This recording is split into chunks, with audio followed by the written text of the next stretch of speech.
flight ಕೊಟ್ಟು ನಮ್ಮ ಅಪ್ಪಗೆ ಅಲ್ಲಿ ಪತ್ತ ಇಲ್ಲ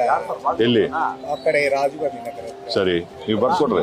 ಇವಾಗ ಇಲ್ಲಿ ಕೊಡ್ರಿ ಅದನ್ನ ஈஸ்கொடக்கு ஏற்பாடு என்னோட பேர் நந்தினி சுமார் 25 வருடமா இங்க இருக்கிறேன் நானு முதலமைச்சர் மு க ஸ்டாலின் இருந்து இது வரப்போற காலத்துல நம்மளுக்கு ரொம்ப உதவியா இருக்கும் அதே மாதிரி நம்ம திருநங்கை சமுதாயத்துக்கு வீடு வசதி வேணும் அதே மாதிரி ஓட்டர் ஐடி ஆகட்டும் ரேஷன் கார்டு ஆகட்டும் இதெல்லாம் நம்மளுக்கு ரொம்ப தேவைப்படுது அதனாலதான் இந்த இடத்துக்கு நம்ம வந்திருக்கிறோம் இப்போ நீங்க உங்களுடன் ஸ்டாலின் வந்து நீங்க வந்திருக்கீங்க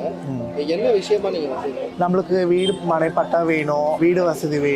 நம்மளுக்கு அந்த இடத்துல எதுவுமே ஆதரவு இல்லாத ஒரு இதா இருக்கிறோம் அதனாலதான் இது தெரிஞ்சிச்சு அதனாலதான் இந்த இடத்துக்கு வந்தோம் இன்னைக்கு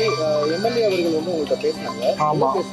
எதுவும் கவலைப்படாத உனக்கு என்ன வேணும் உனக்கு என்ன தேவையோ அதெல்லாம் அங்கே பண்ணி கொடுக்குற முன்னேங்கன்னு சொன்னாங்க